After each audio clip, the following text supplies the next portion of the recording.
और ये हमारे अमृत भाई। अमृत भाई कैसे हो तुम? बढ़िया है।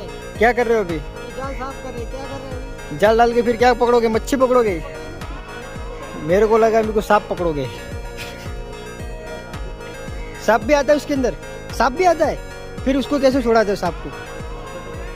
सही में काटता नहीं है वो? क्यों नहीं काटता, पर हम काटने नहीं देते। काटने से पहले हम सफा कर देते, मार देते। आपको टेक्निक हुई है ना जाल छोड़ाने की? टेक्नोलॉजी बहुत आगे है भाई। टेक्नोलॉजी, वाह। हिंदुस्तान में क्या है, जुगाड़ी के अलावा है कुछ? दिन में कितने किलो मच्छी पकड़ते हो आप?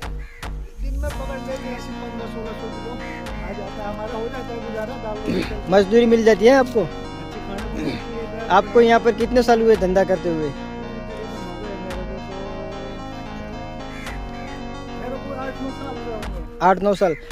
घर पे कब जाते हो? नहीं जाते हो? शादी हुई है आपकी? रन पे है भाई, मगर पैसा कमाता है। अकेले रहो, मौज करो, मस्ती में रहो, है बस एंजॉय करो। महीने के 50-60 हज़ार रुपये कमाओ।